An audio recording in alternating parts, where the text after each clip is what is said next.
Game 5 without Jason Tatum. Derek White averages 20 points per game, and Brown averages 24.5 points per game without Tatum this season. White started off the game caliente.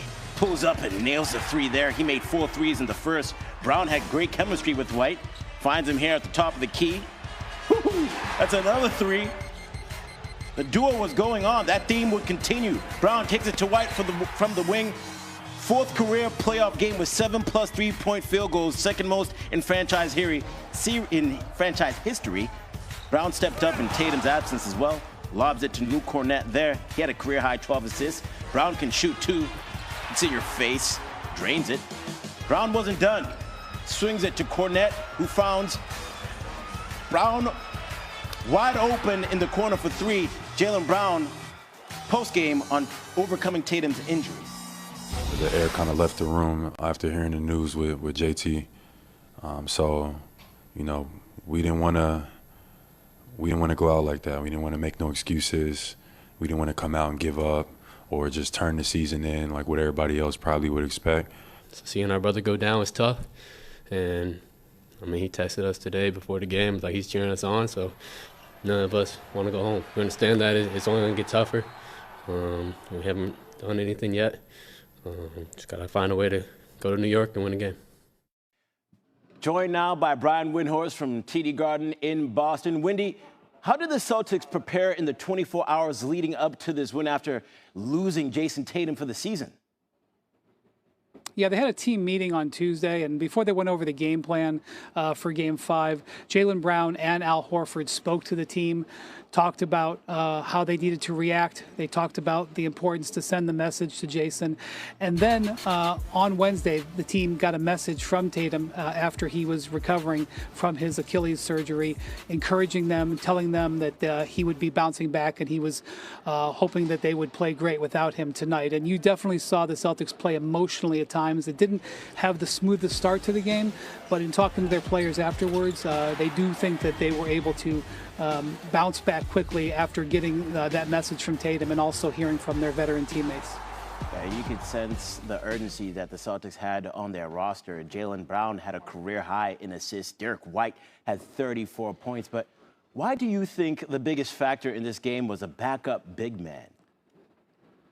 Yeah, I really do think the turning point in this game was when Joe Mazzulla went to Luke Kornet to start the second half. He was a complete difference maker at the defensive end in the third quarter with the 5 block shots. Now, Mazzulla said that he made the decision because Kristaps Porzingis, who has been dealing with this upper respiratory illness for several months, could not breathe, and that it was really a decision made about the health, not made as a strategy decision. However the decision was made, the strategy made a huge difference. Kornet said that he was advised at halftime he was getting ready to come out and start. He just put his mindset on trying to get as many shots altered as he could. And he said sometimes you have a hot hand when you're shooting, and sometimes you have a hot hand when you're blocking shots. You see the ball well and things just come your way. He said that happened, and it was a big moment, and he was stunned when he walked off the court at the end of the third quarter and was requested to do the in-between quarter interview, and he said he was tired and he wasn't as witty and charming as he wished he would. That was his only regret from the evening. Yeah, this series now heads to MSG as the Celtics try to do something that we haven't seen since the Denver Nuggets did it in the bubble. That's come back from 3-1, and they did it twice in the bubble, Windy. Appreciate your time. 7-13 plus 22nd, his second 30-point playoff game this playoffs. Jaylen Brown was sensational as well. Very efficient and 26 points, 12 assists, 8 rebounds. The Knicks lead 3-2. Game 6 is Friday. Oh, what do your Knicks need to do to make sure they don't have to go back to Boston for Game 7? Well, I think the antenna should be up because, you know, Taylor wasn't playing. Brown, he was like a magician tonight. And he got everybody involved. He got Pritchard off the bench. Luke Kornet came in, dominated off the bench. I think, you know, that was 2 X factors off the bench. And Bridges and OG, they got to crank the car up early. It's cold outside, you got to crank the car up. You can't drive the car while it's cold. So the Knicks going to have to come out, get more sense of urgency. I think that Towns going to have to play better.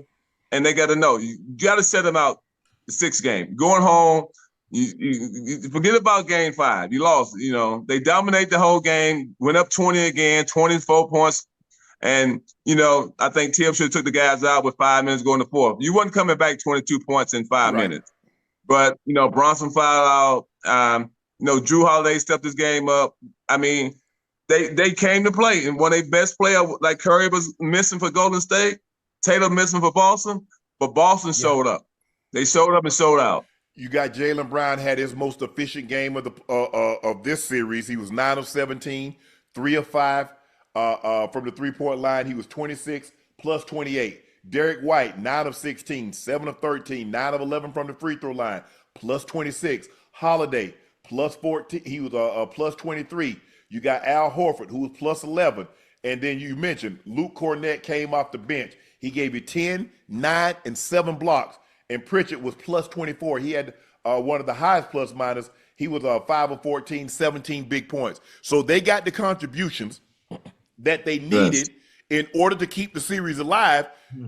We expected Mikal Bridges. Remember the other night, Ocho, how he went off? Remember OG, how he went off? Karl Anthony Towns played extremely well. Cat played okay, 5 of 11. I don't think he was aggressive enough. I mean, he had shot 9 free throws. 5 of 11 shots. Well, he got eight of them in the last 6 minutes. It didn't count. Okay. So you got to get him in the beginning of the third and fourth quarter, and put pressure on the Celtics. Cat got to come out and put some pressure on KP. You know, he hurt. Luke came in and changed the whole game, and when he changed the game, blocking shots, keeping the ball alive, making them take tough shots coming to the basket. You know. And Robinson was playing well tonight. He made his free throws. He was perfect from the free throw line. Yeah, he made like 6 out of 7, something like that. 6. So he showed up playing well. It basically just they let him get too far ahead. I mean, how many times you got running down the horse? The horse faster than you. Yeah. Go ahead, Ocho. What'd you like about what you saw? Because I didn't think the Celtics. Like hell, y'all was losing to the Knicks with Jason Tatum, and he had 42 in that bleacher. Yeah. And so I don't think they was gonna do anything. But Derek White and Jaylen Brown set the tone early, and then their role players came in. Luke Cornett, like I said, he gave you 10, 9, and 7. Pritchard did what he normally does.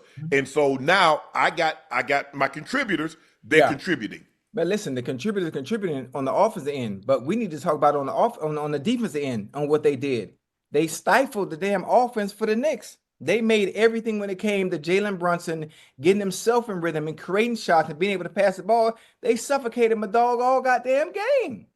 They started. You see where they started on. Not to cut you off, Ocho. You see how they started on him. They put Jaylen Brown on him. Yeah. Somebody with a little extra length. Because normally they was going with Holiday. They was going with Derek White. They put JB on him. JB did an excellent job. He's a little 6'7", long limb. Caused a little bit more problems. He was 7 of 17, 1 of 4 from the three-point line. Go ahead, Ocho. I'm just obviously from an offensive standpoint, Brunson couldn't get himself in rhythm. Then also it seemed like every time they were trying to run plays, it seemed like every shot was contested.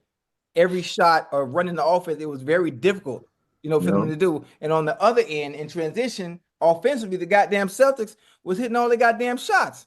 So when they did go up 15 and went up 20 or whatever it may have been, it made it that much more difficult for the Knicks to even get back into the game. Oh, they couldn't get back into the game because defensively. Well, my thing is, you let Holiday get back into the game in the beginning of the fourth quarter. He had 2 big threes in a row. You brought him down to 15-14, and he come back, bam, bam, bam. So it was going to be a dog fight that you ain't going to win this one tonight because Boston was they was making shots like you said, and the role players played excellent. Yes. I got a question for you, Oak, real quick. I want you to be honest with me. Obviously, your basketball acumen and IQ is out this world because you played the game at the highest level. Do you think the Celtics have a chance to come back and win this series? I mean, if they can keep the game close, the Knicks, I think when they come home, the crowd's going to be there. But they can't the crowd's going to play for them. They got to come out and play, execute early, put the pressure on Boston. Go downhill. Don't give them a chance to breathe. And then get them in foul trouble. Like I said, get to the free throw line. But they're going to come. Boston going to come and fight. I mean, they ain't champions for nothing. So we got New York going to realize that, anything can happen in the course of a game. you don't want nobody to go down, but still, you still got to come out. You guys got to show up. The Knicks starting five got to show up. Only 3 guys showed up tonight.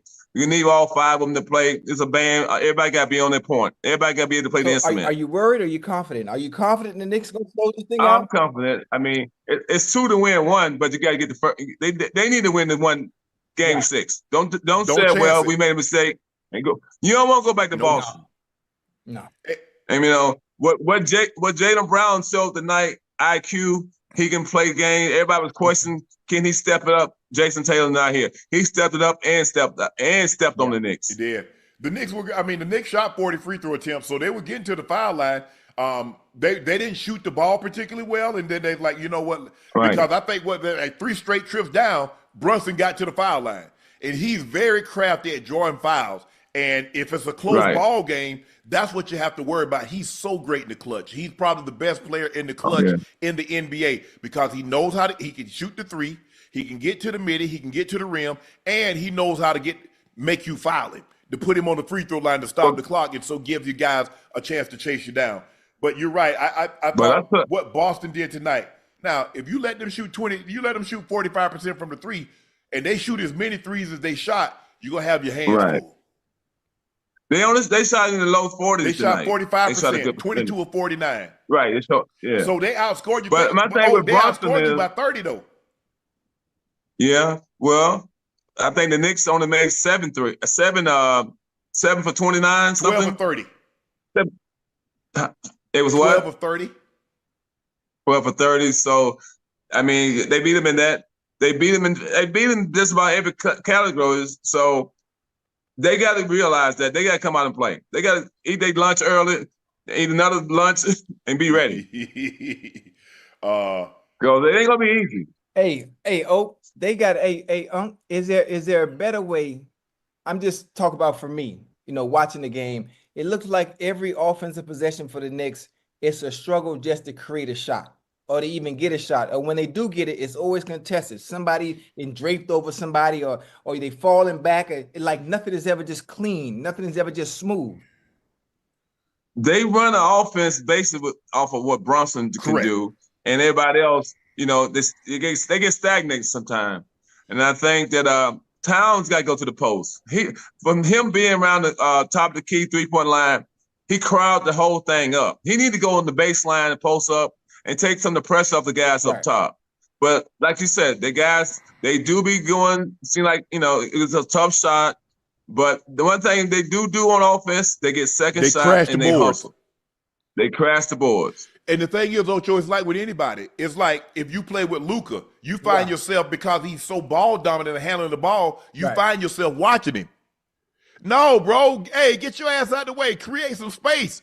Because you watching him, and then all of a sudden he throw you the, because a lot of times they throw the guys that handle the ball a lot, they throw you the ball with 5 seconds on the clock. Nah, bro. You go ahead and keep it. Now you want me to try to work magic with 5-6 seconds on the clock, and I got to take a bad shot, and everybody looking at me like, come on, Ocho. Bro, you got to make that shot. Bro, what you mean I got to make this shot? I'm 28 feet from the basket. He just threw it to me with 5 seconds. But this is their offense. This is who they are. Josh Hart is not really looking for his shot, and it seems like Mikal Bridges doesn't look for his shot until late. So basically, 2 guys that's trying to create offense is Cat and Brunson. And now once he gets held to skelter, guys start looking for the shot. But look at how Mikal Bridges, when he looks for his shot early, how he looks. Mm-hmm. Look at how the offense looks. Well, I mean, that's the thing. Like when they start, him and OG start looking for the shots early, I think they take Towns out of his offense. But you want to keep him going. He ain't that guy that, he need a tip. Yes. Them other guys got more